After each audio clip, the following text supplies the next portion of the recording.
Bonjour à toutes et à tous. Voici l'enregistrement audio des enseignements proposés par l'École spirituelle du Sésame lors de son cycle d'études consacré à la méditation de 6 grands conseils de cheminement donnés par les sages d'Orient et d'Occident. 6 conseils qui font partie d'une culture spirituelle universelle. Puisant dans l'immense trésor de ses sagesses, Abdenour Bidar vous invite à les découvrir et à les méditer afin de nourrir votre propre quête. Bonne écoute!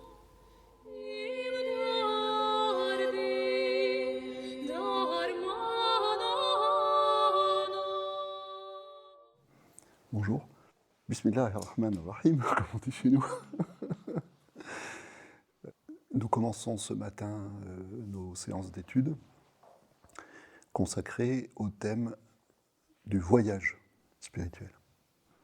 Le conseil souvent donné par les maîtres spirituels des différentes traditions est très simple, mais très paradoxal.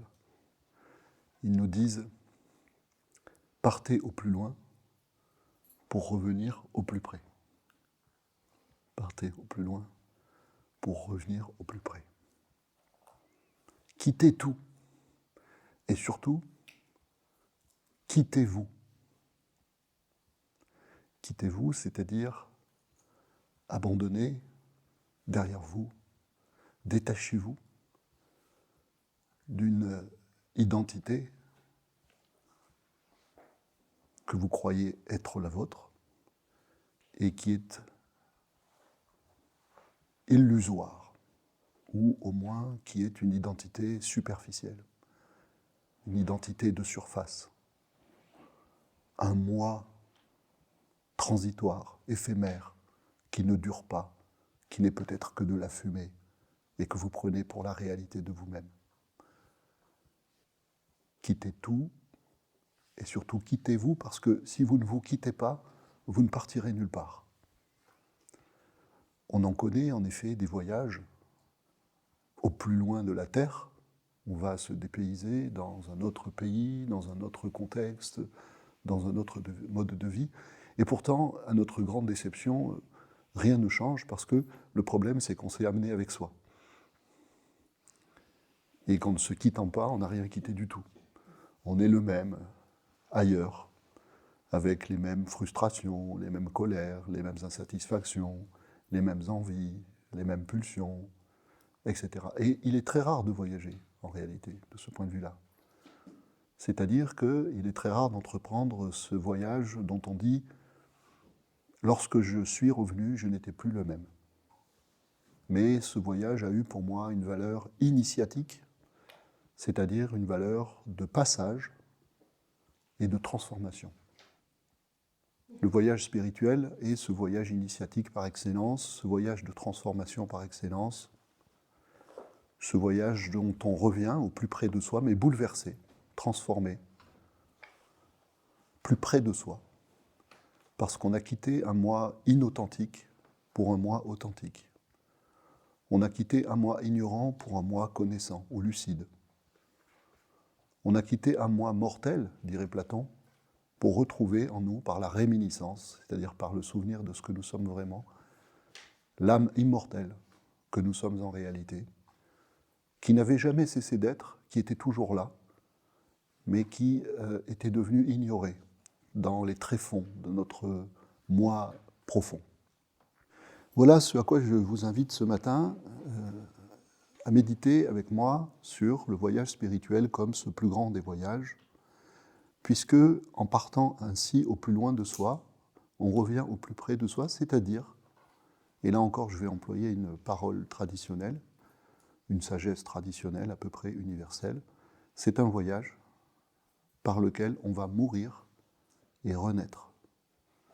Mourir à soi et renaître à soi. Ce n'est pas le même soi. Mourir à une illusion d'être soi pour renaître à une lucidité sur soi, à une véritable conscience de soi. Mourir à une identité qui est illusoire et renaître à une identité réelle, qui nous fait regarder l'identité qu'on croyait avoir auparavant, ou qu'on croyait être auparavant, comme quelque chose de très extérieur, comme un vêtement qu'on quitte ou qu'on enfile, mais qui ne nous est pas essentiel. À cet égard, on peut écouter la sage indienne qui est morte dans les années 80, paix à son âme, Ma Anandamayi, une très très très très grande figure de sagesse de l'Inde moderne. Ma Anandamayi, quand elle parlait d'elle-même, c'est-à-dire quand elle parlait de son identité terrestre, de son identité spontanée, de son identité illusoire, elle disait « ce corps », parlant d'elle-même, c'est-à-dire dans une relation de détachement, dans une relation d'extériorité à cette enveloppe corporelle qu'elle avait enfilée comme un vêtement, qu'elle regardait comme un vêtement et qu'elle s'apprêtait à quitter sans trouble, sans peur, comme un vêtement. Et quand elle parlait d'elle-même, de son identité terrestre, encore une fois, elle disait ce corps et elle disait, parlant d'elle-même, même très âgée, elle disait cette petite fille. C'est très émouvant.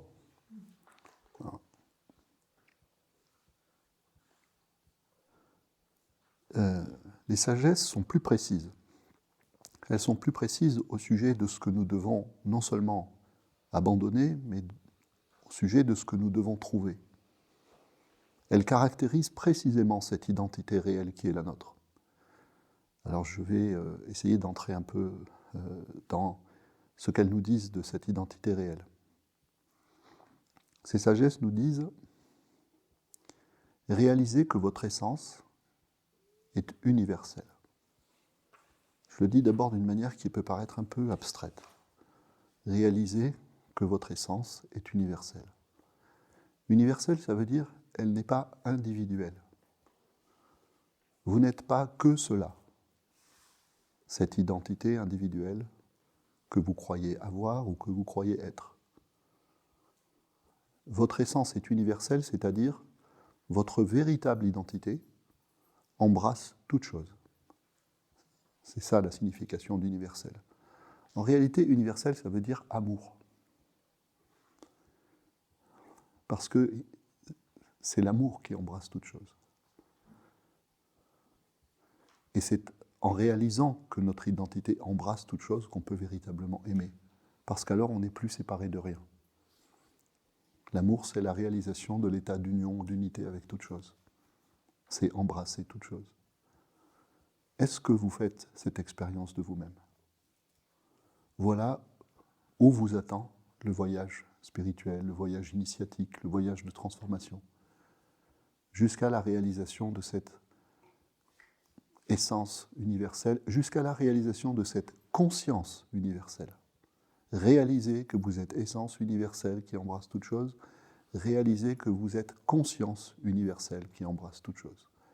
C'est-à-dire non seulement vous êtes tout, que vous embrassez d'un seul regard. Non seulement votre être véritable est toute chose, mais il voit toute chose. Il est regard porté en lui-même, sur toute chose. Un maître indien fameux, Adi Shankara, Shankaracharya, qui est mort en 820 après Jésus-Christ, qui est considéré comme le plus grand maître de l'Advaita, c'est-à-dire de l'école doctrinale de la non-dualité, école justement qui conduit l'aspirant, le disciple, jusqu'à la prise de conscience de cette unité dont on parle. Adi Shankara écrit la chose suivante à propos de celui qui est arrivé au bout du voyage. L'éveillé sent, du verbe sentir. Pourquoi est-ce qu'il dit sent ? Il dit sent parce qu'il fait référence à une perception de soi extrêmement subtile. On est au-delà d'une compréhension ou au-delà d'une connaissance ordinaire ou simplement mentale. Et il sent. Et évidemment, il ne fait pas référence ni à une sensation, ni à un sentiment, qui serait une sensation ou un sentiment ordinaire. Il fait référence à une subtilité de sensation, une subtilité d'intuition très fine. L'éveillé sent. Donc voilà l'expérience de soi, dont témoigne l'éveillé. Je suis non né. Je suis non né. C'est exactement une des caractéristiques du divin dans les traditions spirituelles. À propos de Brahma, qui est justement la caractérisation ou le nom divin donné à cette essence universelle dont j'ai parlé, à cette conscience universelle dont j'ai parlé, Brahma dit dans les Upanishads, il dit « Je suis non né et sans second ». Non né et sans second. Non né, c'est-à-dire j'ai toujours été. J'étais, je suis, je serai. Je suis celui qui est. Vous voyez ? Et sans second, c'est-à-dire qu'en réalité, il n'y a pas deux, il y a un. Rien n'est sorti de moi. Quand j'ai créé les univers, dit le divin dans les différents textes sacrés, je n'ai pas créé quelque chose en dehors de moi qui aurait été autre que moi. Je n'ai fait que manifester mon secret, je n'ai fait que manifester mon mystère. Je n'ai fait que déployer ma richesse. Je n'ai fait que renverser le coffre de mon trésor. Vous voyez ? Voilà. Et le Coran dit de la même manière, dans l'avant-dernière sourate du Coran, à propos du divin, c'est le divin qui s'exprime et qui dit la même chose que chez les hindous. Les hindous disent, Brahma dit, je suis non né sans second. Et l'islam dit dans le Coran, je suis lam yalid wa lam yulad. C'est-à-dire, ce divin, il n'a pas engendré et il n'a pas été engendré. C'est exactement la même chose. Il n'a pas engendré, c'est-à-dire il n'a pas créé d'eux en créant. Et il n'a pas été engendré, c'est-à-dire qu'il est non né. C'est-à-dire qu'il est immuable. Il est l'immuable. Je continue Shankara. Shankara dit, l'éveillé sent. Je suis non né, immortel, au-delà de la mort, au-delà du danger, au-delà de la peur, omniscient, ce que j'ai appelé conscience universelle, conscience suprême, conscience toujours éveillée, omniscient, et je vois tout. Et Shankara dit, et là il y a quelque chose qui est propre à la tradition hindoue, il dit, et c'est pourquoi il ne renaîtra pas. C'est pourquoi il ne renaîtra pas, c'est-à-dire qu'il n'aura pas besoin d'une renaissance pour voyager à nouveau vers cette vérité qu'il a atteinte. Les renaissances dans l'hindouisme sont le cycle des voyages jusqu'à l'émergence en soi de cette conscience suprême. L'éveillé sent, je suis non né, immortel, au-delà de la mort, au-delà du danger, au-delà de la peur, omniscient, pur, pur. Qu'est-ce que ça veut dire pur dans ce cas-là ? Et je vois tout. Alors, quand nous faisons silence,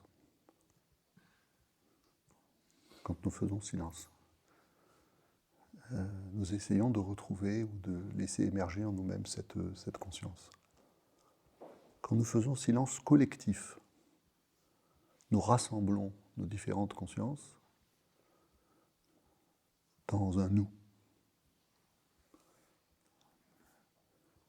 Et il peut être intéressant dans ce silence de méditer là-dessus, c'est-à-dire de ne pas penser qu'à soi dans le silence, à ne pas penser qu'à sa méditation, mais à se représenter que nous sommes tout un ensemble de petits éclats de conscience qui essaient de se rassembler, de se retrouver dans cette conscience une, qui nous embrasse, et en même temps qui nous dépasse et qui nous appelle vers elle.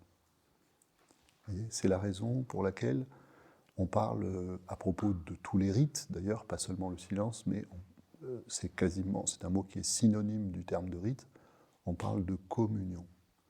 Le rite collectif est l'opportunité d'une communion. Communion, ça vient de deux mots latins qui veulent dire en union, c'est-à-dire vers la conscience de l'unité, ou vers la conscience de la non-dualité. Les hindous disent non-dualité, Advaita.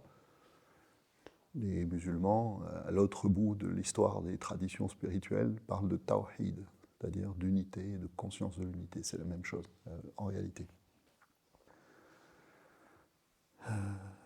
Prenons une autre image de cette relation entre nos petites consciences éparpillées, nos petites consciences dispersées, et cette conscience cette conscience universelle. Imaginez que le ciel, lorsque vous l'observez la nuit, et qu'il est rempli d'étoiles, imaginez quelque chose. Ces étoiles sont justement comme le nombre indéfini de nos petites consciences, des petits points de lumière dans le noir. Si vous ne faites que regarder cela, vous avez l'impression que chaque étoile se donne sa lumière et que toutes ces petites étoiles sont séparées les unes des autres. Imaginez, c'est une image que je reprends, que je n'ai pas inventée, imaginez que ce ciel que vous voyez est comme un immense drap noir qui est piqué, qui a été percé en des milliers d'endroits par une petite aiguille, et que derrière ce drap noir, il y a un soleil, qui est symboliquement, effectivement, ce soleil de la conscience universelle, ce soleil qui brille tout le temps. Et je vais vous citer une parole de Shankara dans laquelle il associe cette conscience au soleil.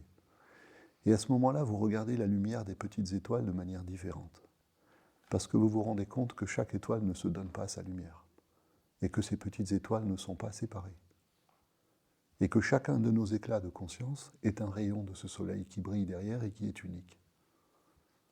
Voilà, c'est la conscience de soi, de l'absolu. Shankara dit «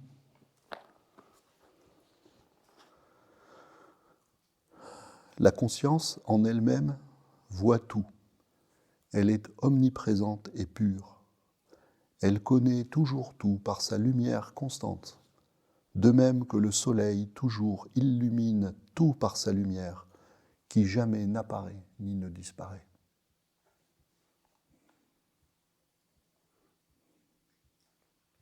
Et il dit, c'est en raison de l'ignorance que le soi, c'est le nom que l'hindouisme donne à la conscience qu'a l'absolu de lui-même. L'hindouisme appelle ce soi l'Atman. Atman. C'est en raison de l'ignorance que l'Atman en vient à se considérer comme un individu situé dans un corps et limité à celui-ci. Le fait d'avoir cette caractéristique apparente de l'individualité séparée, est expliqué dans les textes traditionnels à l'aide d'exemples comme la réflexion de la lune, du soleil ou du ciel infini dans des seaux d'eau. Nous sommes des petits seaux d'eau, les uns les autres, dans lesquels en réalité se reflète la même lumière, s'exprime la même conscience, déjà là. Il n'y a qu'un je, il n'y a qu'un je suis. Et ce je suis tape à la porte de notre petite conscience séparée en lui disant « Souviens-toi de moi, rappelle-toi qui je suis, c'est-à-dire qui tu es, ou rappelle-toi qui tu es, c'est-à-dire qui je suis. » Il y a une phrase dans le Coran que je cite souvent et qui dit la même chose. Allah, Dieu, cette réalité universelle que les croyants appellent Dieu. Allah dit,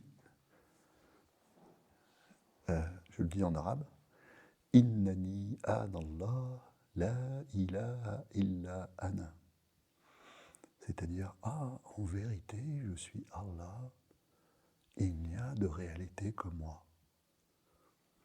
Moi, l'être humain, je prononce cette phrase, c'est le péché d'orgueil absolu. Vous voyez ?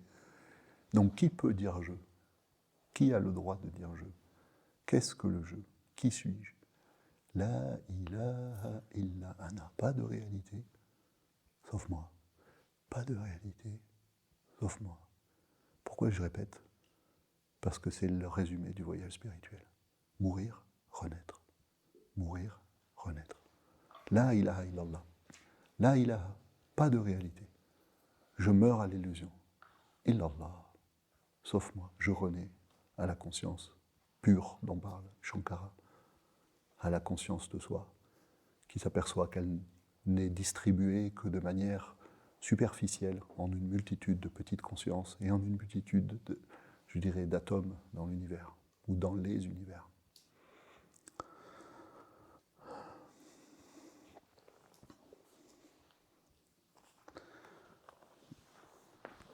Alors, de là, dans les différentes traditions, là, quand je parle des traditions, je parle du cœur des traditions spirituelles, c'est-à-dire de leur dimension qu'on appelle, et que j'ai déjà nommée, initiatique. C'est-à-dire qui vise à la transformation de soi. C'est-à-dire qu'on a là une conception et une pratique de la vie spirituelle qui n'est pas une pratique ni de connaissances spéculatives, érudites, intellectuelles, ni de dévotion simplement à telle ou telle divinité. C'est une pratique par laquelle l'être humain cherche à aller vers une prise de conscience de soi, toujours plus profonde et toujours plus vraie. Et ce qui est caractéristique de cette démarche initiatique, c'est cet adage que j'ai déjà cité, mourir pour renaître. Le prophète de l'islam, Mohammed, a dit un jour « mourez avant de mourir ». Mourez avant de mourir. Alors, rien de morbide là-dedans, bien entendu. Hein. Rien de morbide là-dedans. Mourez, c'est-à-dire éteignez en vous la bougie de l'illusion. Vous voyez, c'est comme si, là, on a une petite bougie, et que je me disais, moi, l'être humain, tiens, pour y voir clair aujourd'hui, il faut que j'allume la bougie. Vous voyez ? Est-ce qu'on n'y voit plus rien ? Ben non, on n'y voit pas plus rien parce qu'on n'avait pas besoin de la bougie.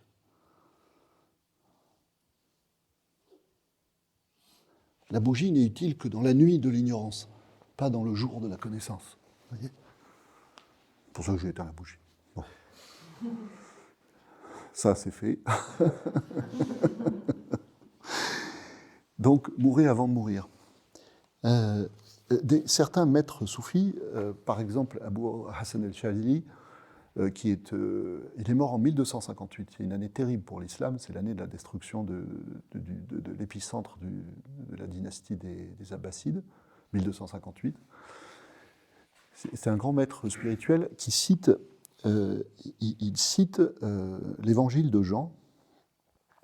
Alors il le cite de manière un peu transformée. Alors je vais vous dire comment il cite l'évangile de Jean, et ensuite je vais vous lire le passage de l'évangile de Jean, dans lequel Jésus s'adresse à un notable qui s'appelle Nicodème.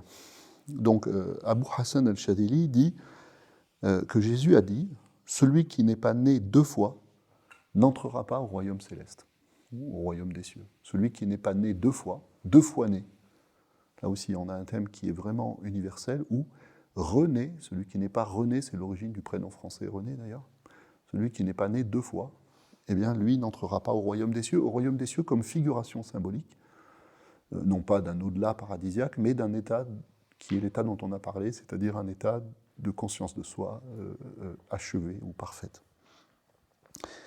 Et en réalité, Abu Hassan al-Shadili cite ce passage de l'évangile de Jean que je vais vous lire. C'est dans le chapitre 3 de l'évangile de Jean. Il y avait un homme nommé Nicodème. C'était un notable parmi les Juifs. Un jour, il vint trouver Jésus pendant la nuit. Non, donc pas un jour, il vint trouver Jésus pendant la nuit. C'est intéressant, pendant la nuit. Il lui dit, « Rabbi, nous le savons, c'est de la part de Dieu que tu es venu comme un maître qui enseigne. Car personne ne peut accomplir les signes que toi tu accomplis si Dieu n'est pas avec lui. » Voilà, donc là, Nicodème joue le rôle du parfait disciple. Vous savez pourquoi ? Parce que le disciple va vers le maître et lui dit « Oh maître, je sais que tu sais et je voudrais que tu m'enseignes. » Mais en réalité, il n'est pas prêt du tout à entendre ce que le maître va lui enseigner. Donc il commence par caresser le maître dans le sens du poil, et vous allez voir ce qui va se passer ensuite. Jésus répondit « Amen, amen. » Amen, amen, je te le dis, à moins de naître d'en haut, à moins de naître d'en haut, on ne peut voir le royaume de Dieu. À moins de naître d'en haut, on ne peut voir le royaume de Dieu.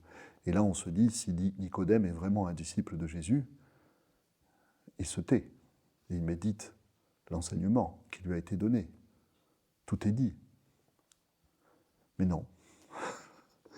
Nicodème lui répliqua. C'est-à-dire Nicodème commence à chipoter. Comment un homme peut-il naître quand il est vieux? Comment un homme peut-il naître quand il est vieux? Peut-il entrer une deuxième fois dans le ventre de sa mère et renaître? Jésus, patient, ça c'est moi qui ajoute, Jésus répondit, Amen, Amen. Je te le dis. En réalité, il y a aussi une forme de rhétorique qui va permettre, grâce à justement ce dialogue, d'expliquer un peu le sens de la première parole qui était « À moins de naître d'en haut, on ne peut voir le royaume de Dieu ». Personne, dit Jésus, à moins de naître de l'eau et de l'esprit, personne, à moins de naître de l'eau et de l'esprit, ne peut entrer dans le royaume de Dieu. Ce qui est né de la chair est chair, ce qui est né de l'esprit est esprit. Ne sois donc pas étonné si je t'ai dit, il vous faut naître d'en haut. C'est extraordinaire, franchement. Tu es né, toi, l'être humain, une fois de l'eau, tu es sorti du ventre de ta mère, ta maman, mais tu dois naître une seconde fois, et Nicodème, sois sérieux, je ne te demande pas d'entrer dans le ventre de ta mère pour en sortir une deuxième fois. Je te parle d'un autre type de naissance, qui est la finalité du voyage spirituel, c'est-à-dire je t'invite à méditer sur ce que signifie naître de l'esprit. Vous voyez ? On a la même expression dans le Coran, dans le Coran, min ruh, de l'esprit, naître de l'esprit. Et l'esprit, dans la grande tradition monothéiste, juive, chrétienne, musulmane, l'esprit désigne précisément ce dont on a parlé depuis le départ, c'est-à-dire la conscience éveillée, la conscience dont parlait Shankara, cette conscience qui dit « je suis non-né, immortel », au-delà de la mort, au-delà du danger, au-delà de la peur, omniscient, pur, et je vois tout. Ça, c'est l'esprit qui s'exprime lorsqu'il est éveillé en l'être humain, c'est-à-dire lorsque l'être humain est né une seconde fois. Mais pour renaître, il s'agit d'abord de mourir. On a une figuration symbolique de cette mort dans le Coran. Vous voyez comment je fais? Je passe d'une tradition à une autre. Parce que mon souci, et c'est toujours notre souci au Sésame, c'est de montrer que, comme le disait le père Teilhard de Chardin, tout ce qui monte converge. Nos traditions, on dit les unes et les autres, chacune avec une force, une puissance, un génie, une inspiration singulière, des choses qui sont complètement partagées entre elles. Et plus vous allez vers l'essentiel de chaque tradition, vous voyez, comme on presse un citron, plus vous trouvez ce partage et cet essentiel et ce commun. Et c'est une vocation du Sésame, importante. Non pas de nous tourner vers les traditions de manière, je dirais, sans intention particulière, mais d'aller chercher par l'étude, par la méditation, ce que chaque tradition a de plus essentiel, de plus universel, et donc de plus partageable entre nous tous qui n'avons pas les mêmes chemins. De telle sorte que nous puissions faire une expérience qui est décisive aujourd'hui, et qui est de nous rendre compte, encore une prise de conscience, qu'il y a ce qui nous sépare, mais qu'au moment où on approfondisse son propre chemin de vie, son propre chemin, son propre voyage spirituel, eh bien, ce qui nous réunit est beaucoup plus essentiel que ce qui nous sépare. Il n'y a pas d'un côté ce qui nous sépare et de l'autre côté ce qui nous réunit, comme si les deux étaient sur le même plan. Ce qui nous sépare est de l'ordre du superficiel, de la même manière que pour nos consciences, le préjugé ou l'illusion d'être séparés est véritablement une illusion. C'est-à-dire que nous sommes amenés à faire la même expérience sur le plan politique que sur le plan spirituel, sur le plan social, sur le plan de la relation que sur le plan spirituel. Je vais employer une autre image. Les galets se battent. Les vagues ne se battent pas. Quand vous êtes au bord de la mer, les galets s'entrechoquent. Ça, ce sont les consciences séparées, les égos. ils veulent faire la paix entre eux, ils veulent sauver la planète, ils veulent vivre en démocratie. Enfin, ils sont pleins d'idéaux absolument formidables, mais tant qu'ils restent d'égalés, c'est-à-dire tant qu'ils restent prisonniers d'une conscience d'eux-mêmes, qui est une conscience fermée, vous voyez le Gali, conscience fermée, conscience dure, close sur elle-même, ils ne savent que s'entrechoquer. Donc comment est-ce qu'on devient des vagues? C'est-à-dire comment est-ce qu'on interagit en douceur, parce que la conscience de la mer, c'est la conscience de son unité. Vous voyez les vagues? Vous avez déjà vu des vagues qui se battent? Vous avez déjà vu une mer qui s'entrechoque? Même quand elle est furieuse, vous voyez, c'est à la fois un mouvement dans lequel il y a tout un ensemble de directions distinctes, mais on a ce sentiment dans la contemplation de regarder quelque chose qui est en harmonie, en réalité, dans cette diversité perpétuellement fluctuante. De là, d'ailleurs, je le dis, une importance de nos méditations pour notre engagement ensuite dans le monde. Chacun dans tel métier, dans telle ou telle place de la société. C'est-à-dire que si nous ne savons pas accorder la contemplation et l'action, c'est-à-dire si nous ne savons pas faire croître en nous, par la contemplation, la conscience de l'unité,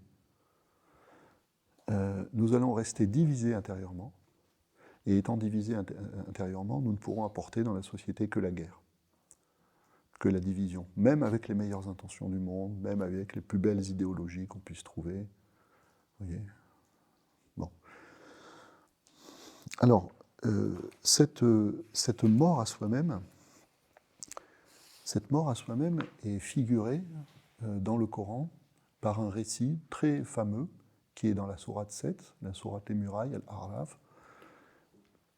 C'est une histoire qui est reprise du récit biblique et une histoire dans laquelle Moïse s'avance vers Dieu. Et ce qui va se passer nous permet d'entrer un peu plus dans la compréhension de ce qu'est cette mort à soi-même. Évidemment, à travers le voile d'un récit symbolique. Il ne s'agit pas de prendre sur le plan littéral. Et lorsque Moussa, vint à notre rendez-vous, c'est Dieu qui parle, et que son Seigneur lui eut parlé, Moussa dit, « Ô mon Seigneur, montre-toi à moi pour que je te voie.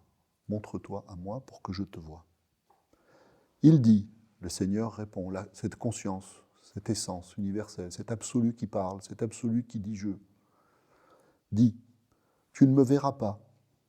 Tu ne me verras pas. » Pourquoi tu lui dis « Tu ne me verras pas » ? Il dit « Tu ne me verras pas » parce qu'en réalité, ça veut dire dans l'état actuel des choses, dans l'état actuel de ta conscience, qui n'est pas éveillée, tu ne peux pas me voir. Tu es aveugle, donc tu ne peux pas me voir. Tu ne vois que le visible, tu ne vois pas l'invisible. Tu ne vois que l'apparence des choses, tu ne vois pas leur essence.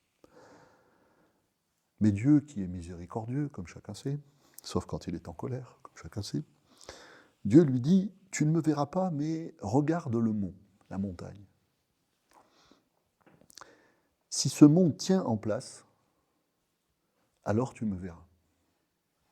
C'est-à-dire que ce que dit Dieu ici à Moïse, c'est je vais me manifester à toi, mais je ne peux même pas me manifester tel que je suis, donc je vais me manifester sous une forme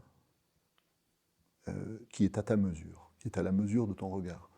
Néanmoins, je vais tout de même choisir une forme dans cet univers qui sied à ma grandeur.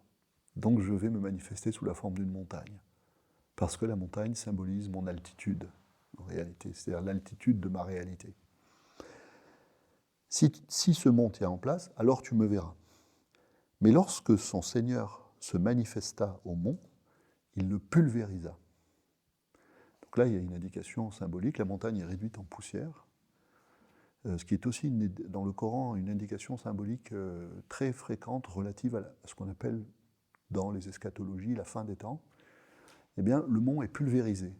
C'est-à-dire que l'indication ici, c'est que, en réalité, lorsque cette essence suprême se manifeste, lorsque cette réalité suprême se manifeste, si elle se manifeste telle qu'elle est, sans avoir égard pour la forme dans laquelle elle se manifeste, alors elle n'étant évidemment pas à la mesure de cette forme, quelle que soit cette forme éclate. C'est trop pour elle. Mais lorsque son Seigneur se manifesta au mont, celui-ci se pulvérisa et Moïse, Moussa, s'effondra foudroyé. S'effondra foudroyé. Et alors, effectivement, là, il y a une allusion à la mort initiatique. Il est foudroyé, c'est-à-dire qu'il tomberait de mort. Et pourquoi il tomberait de mort? À quel moment? Elle est là l'indication sur la mort initiatique. À quel moment survient la mort initiatique? La mort initiatique survient lorsque l'individu, par son travail spirituel, par son exercice spirituel, par sa persévérance spirituelle, entre dans le domaine de la vision. C'est la vision qui le tue. Vous vous souvenez de cette phrase qui dit « Ni le soleil ni la mort ne se peuvent regarder en face ». Eh bien, lorsque notre petit ego ou notre petit moi illusoire et dérisoire a cheminé dans son voyage suffisamment loin pour s'approcher de la réalité, alors l'irradiation de cette réalité, le rayonnement extrême de cette réalité, l'aveugle au point de le tuer, non pas encore une fois de manière morbide, mais ce qui est tué en lui, ce qui est tué en nous, c'est l'illusion. C'est-à-dire que c'est une mort qui vivifie. Ce qu'on appelle une épreuve du feu dont on ressort transformé. C'est pour ça que Moïse est foudroyé, avec ce symbole de la foudre, c'est-à-dire d'un éclair de lumière comme ça, qui descend du ciel sur la terre, c'est-à-dire symboliquement d'une réalité transcendante qui se manifeste de la manière la plus puissante qui soit. Et le verset dit ensuite, lorsque Moïse se fut remis, ou se fut rétabli, vous voyez, toujours ce processus de mort et de renaissance. On pourrait penser que ça y est, c'est fini pour Moïse, c'est un tas de cendres et c'est terminé. Non, lorsqu'il se fut remis, il a été foudroyé. Bon, après, c'est un prophète. Hein, bon, donc lorsqu'il se fut remis, il dit « Gloire à toi je me repens et je suis le premier des croyants ». Alors là, on peut l'entendre dans un sens littéral, très religieux, etc. Mais en réalité, ici, c'est le Moïse nouveau qui s'exprime, qui se tourne vers le divin, qui se tourne vers l'absolu, et qui lui dit « Ça y est, je t'ai reconnu. Ça y est, je t'ai retrouvé. Ça y est, maintenant, j'ai conscience de ce qui est. Voilà. Et je suis revenu de mon illusion de la séparation. » Alors, c'est la raison pour laquelle les pratiques spirituelles, dans plusieurs traditions, d'abord dans la tradition chrétienne, sont appelées comme par hasard, mais regardez le génie de la langue, pas seulement de la langue française, mais ici en l'occurrence de la langue française, quand on parle des pratiques spirituelles, traditionnellement dans notre langue, on parle de pratiques de mortification. Vous avez déjà entendu ce terme, on ne l'emploie plus du tout aujourd'hui, ce terme. Eh bien, ça fait directement référence à la finalité des pratiques spirituelles, qui est une finalité qui est de conduire à la mort à l'illusion. Une mortification, c'est-à-dire un cheminement vers la mort à l'illusion. Et ces pratiques de mortification désignent généralement des pratiques de détachement de soi, des pratiques de détachement vis-à-vis du désir, des pratiques de détachement vis-à-vis de nos pulsions comme la haine, l'envie, la jalousie, la colère, etc. Et ces pratiques désignent toute une catégorie de pratiques ascétiques, comme le jeûne par exemple, le retrait du monde. Je vous ai préparé un texte que je ne vais pas détailler ici, qui est un texte relatif à la sagesse soufie, c'est-à-dire la sagesse initiatique de l'islam. Je vais le laisser à votre disposition. C'est un texte qui explique que depuis des siècles, dans le soufisme, on distingue 4 types de morts initiatiques. La mort blanche, la mort rouge, la mort noire, la mort verte. Et chacune de ces 4 morts initiatiques, en réalité, ou de ces 4 dimensions de la mort initiatique, désigne une mortification particulière. La mortification par l'ascèse, la mortification par le retrait du monde, la mortification par le jeûne, la mortification par l'assèchement du désir, etc., etc. Mais en réalité, À chaque fois, ce qui est conseillé, c'est, pour aller vers la mort initiatique, c'est de trouver la bonne orientation intérieure. La question de l'orientation est toujours ce qu'on appelle en arabe le tawajjuh, l'orientation vers la face. Cette orientation est décisive. Et à cet égard, il y a 3 façons de se quitter soi-même, de se détacher de soi-même, de se défaire de soi-même. 3 façons qui ont été, qui sont universelles et qui ont été très bien thématisées par un sage indien contemporain, qui est mort il y a très peu de temps, qui s'appelait Chandra Swami. Swami Chandra Udasin, on l'appelle Chandra Swami. C'est un homme qui avait fait un vœu de silence de 30 ans et qui ensuite ne s'exprimait plus qu'en écrivant sur des petits bouts de papier. Il est mort très très vénéré il y a quelques années. Et Chandra Swami disait, tu veux te quitter, tu veux voyager vraiment loin de toi, tu veux te perdre de vue, alors tu vas devoir choisir entre 3 pratiques. La première est la suivante. Il faut que tu choisisses une image, un mot, un mantra, c'est-à-dire une phrase, une sentence, une formule, qui symbolise pour toi ce qui est le plus loin de toi. Cherche dans tout ce que tu as appris, dans tout ce que tu connais. Et si tu ne l'as pas, essaie de le trouver. Cherche ce qui va symboliser le plus lointain.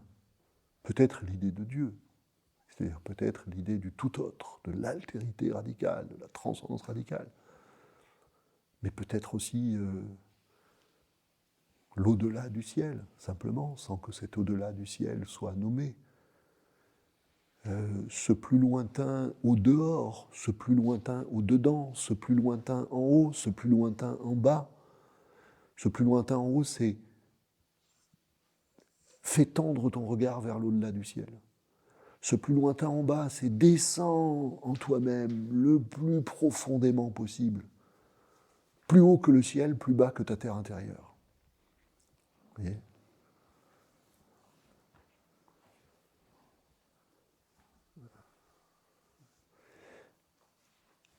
Et médite dessus sans arrêt. Médite dessus sans relâche. Ne fais que ça. Consacre-toi à ça.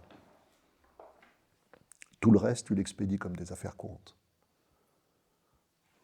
Établis dans ton existence cette polarité essentielle, sans que ça te déresponsabilise de tout ce que tu as à faire. Si tu as des enfants dont tu dois t'occuper, si tu as un métier que tu dois prendre en charge, etc., remplis tes occupations extérieures.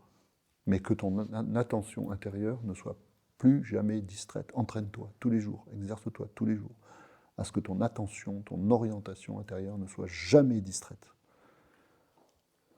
de l'orientation vers ce qui va te permettre de te quitter parce que tu vas continuellement regarder au plus loin de toi.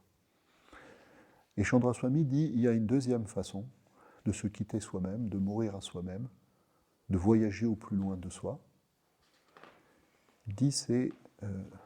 et là, il fait référence, entre autres, à l'échelle, je dirais, des sagesses mondiales. Il fait référence à une pratique qu'on trouve beaucoup dans le zen. Il dit, fais le vide. Si tu veux te quitter toi-même, si tu veux aller vers ce qui en toi est non humain,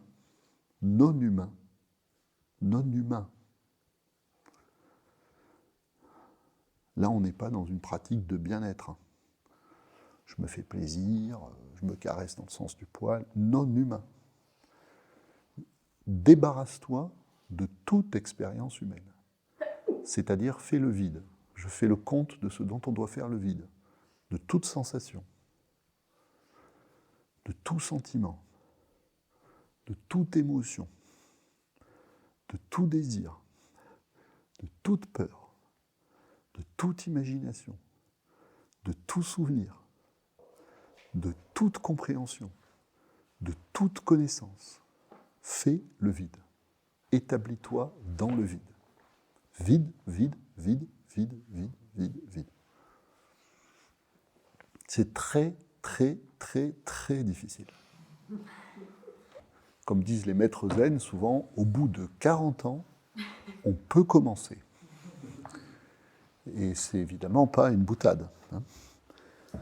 C'est-à-dire que là, en réalité, c'est la signification profonde qui est cachée dans cette pratique qu'on trouve pas seulement dans l'islam, qu'on trouve dans un certain nombre de traditions spirituelles, cette pratique du jeûne. La finalité du jeûne, c'est ça, c'est pas juste de tenir jusqu'au soir en s'empêchant de manger et de boire. Pourquoi ? Parce que le jeûne, c'est se priver de la nourriture habituelle. Comme disent les chrétiens dans le Notre Père, c'est d'apprendre à ne se nourrir que du pain, non pas le pain quotidien, mais le pain essentiel, la nourriture essentielle. Et donc, et cela se fait par le jeûne, c'est-à-dire par le vide, en se vidant de tout ce qui nourrit notre humanité ordinaire, notre conscience ordinaire, notre psychisme ordinaire.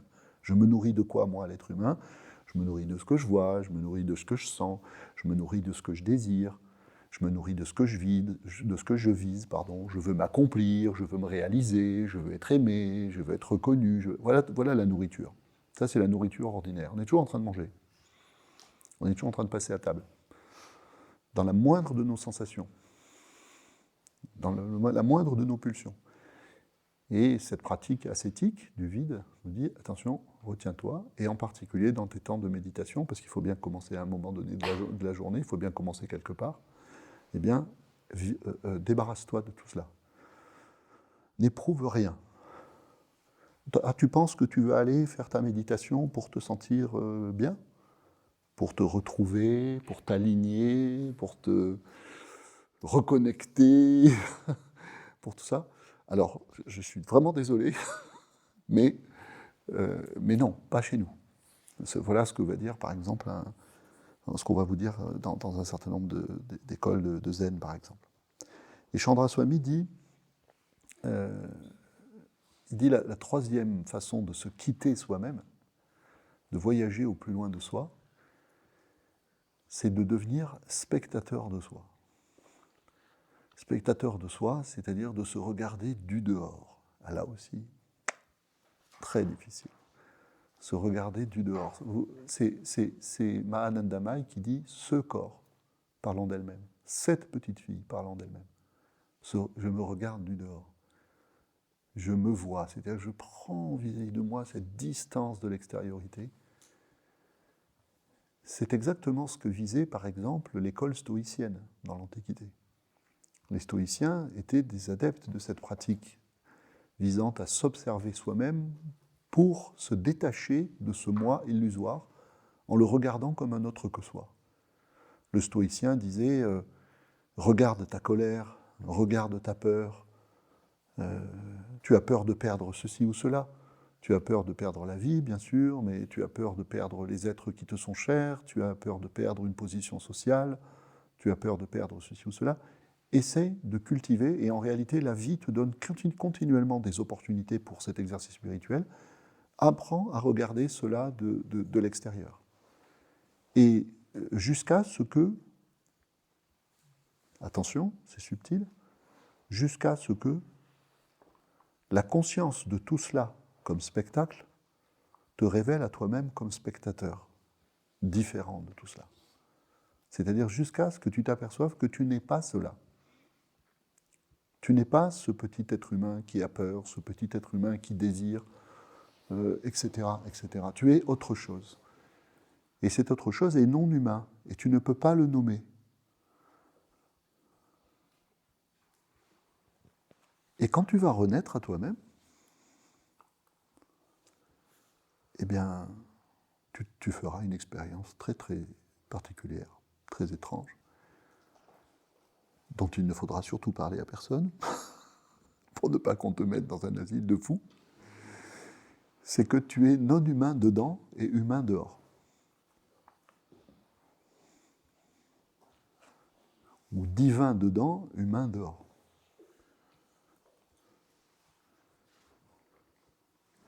Et c'est la raison pour laquelle différentes traditions spirituelles nous parlent de la vie spirituelle, du voyage spirituel, accompli, achevé,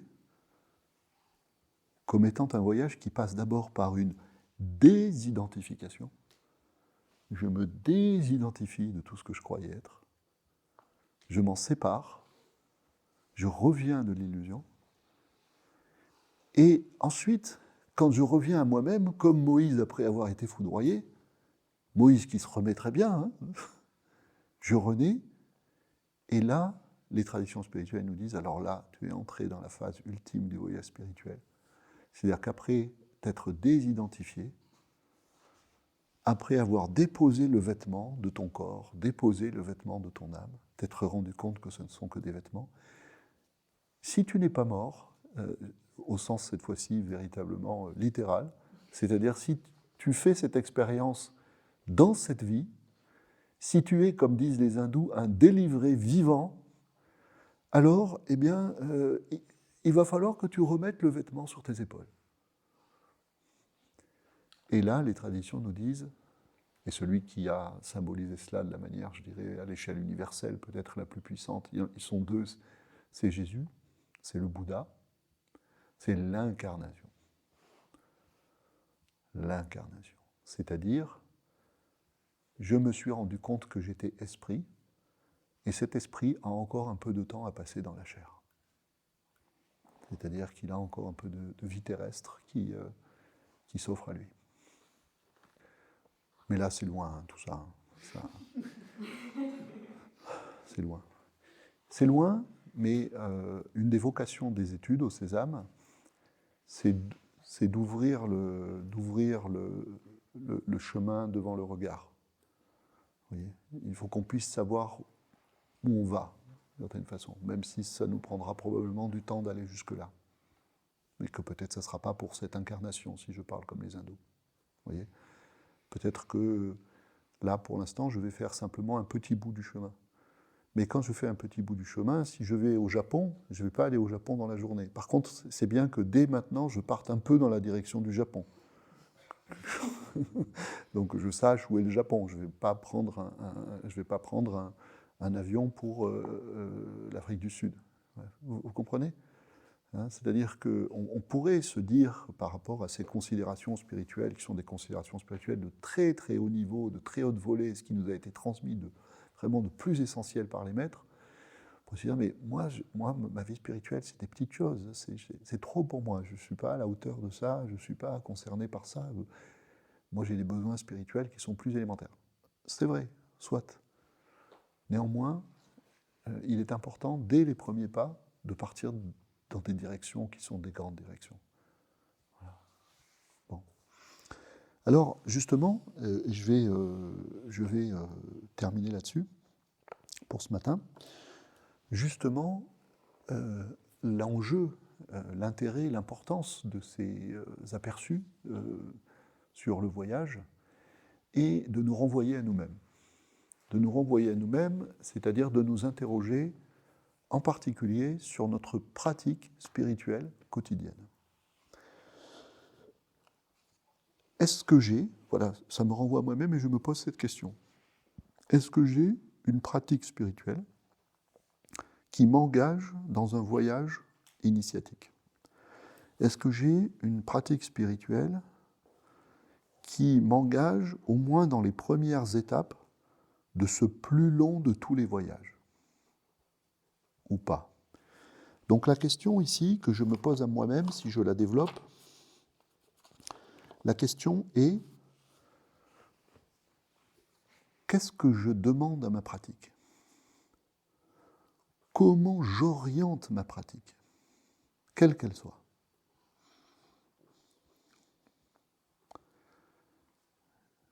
Quelle est à la fois, là j'emploie deux termes très classiques dans la vie spirituelle, quelle est mon orientation? Qu'est-ce que je vise? Et quelle est mon intention? Dans l'islam, on insiste beaucoup sur l'intention, sur la qualité de l'intention, la droiture de l'intention, ce qu'on appelle la niya. Mais quelle est mon intention? Et je reprends la question, qu'est-ce que je demande à ma pratique? Je demande de m'emmener où? Est-ce que je lui demande de me sentir mieux? Est-ce que je lui demande de me procurer un bien-être? Est-ce que je lui demande le paradis? Est-ce que je lui demande donc une récompense dans l'au-delà? Tout cela, dans les différentes traditions spirituelles, ce sont des finalités superficielles.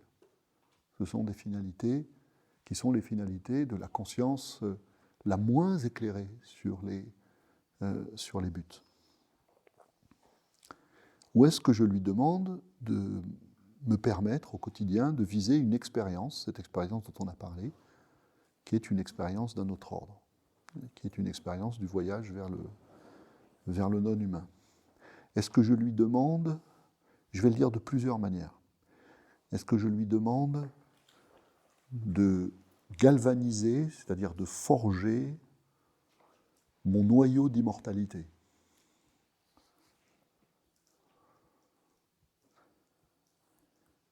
Est-ce que je m'adresse à l'esprit dont parlait Jésus? Qu'est-ce que ça veut dire que d'appeler l'esprit? L'esprit, souvent, dans les traditions spirituelles, est symbolisé par la lumière. Est-ce que j'appelle la lumière? Qu'est-ce que ça voudrait dire d'appeler la lumière? Est-ce que, j'emploie encore un autre symbolisme très puissant, est-ce que je demande à ma pratique spirituelle de me féconder? De me féconder, c'est-à-dire de faire naître en moi et déjà de mettre en moi en gestation quelque chose qui est plus grand que moi. Comme disent les traditions monothéistes, est-ce que je demande à la semence divine de se déposer en moi et de me permettre de mettre en gestation jusqu'à son enfantement, jusqu'à son accouchement, un enfant divin? Vous voyez, ces grands symbolismes servent à ça, c'est-à-dire servent à la fois à ajuster et à approfondir l'intention et l'orientation, parce que ce sont des grandes images qui nous amènent très très loin, en réalité, qui éclairent très très loin devant nous le chemin. Est-ce que dans ma vie spirituelle, je me sers également du symbolisme du sacrifice, qui n'a plus très très bonne presse aujourd'hui? Vous voyez, si on dit sacrifice à un homme contemporain, ça ne va pas tellement lui plaire. Vous voyez? Et pourtant, les grandes traditions spirituelles nous disent en réalité, si tu veux mourir à toi-même, c'est une autre façon de dire qu'il y a des choses en toi qui vont devoir être sacrifiées. C'est-à-dire abandonnées, laissées derrière, etc. Donc, dans quelle mesure cherches-tu à te dépouiller de toi-même, c'est-à-dire de ton moi illusoire? J'ai employé encore une autre image. Imaginez une table de bois, très très très très très lisse, très très lisse. Imaginez un tissu de soie, très très fin. Posez le tissu de soie sur la table. Et vous allez voir le tissu de soie qui glisse sur la table et qui tombe. Est-ce que vous êtes un tissu de soie? C'est-à-dire, est-ce que vous avez petit à petit développé cette relation à vous-même dans laquelle tout ce que vous pensez être, c'est comme l'eau du Gange qui coule, c'est comme le tissu de soie qui tombe de la table. Vous voyez, ça ne reste pas, ça n'accroche pas, vous n'y adhérez pas. Vous voyez, toutes ces images-là. Donc, chacun est interrogé, je dirais, dans sa pratique, c'est quelles sont les grandes images, quelles sont les récitations,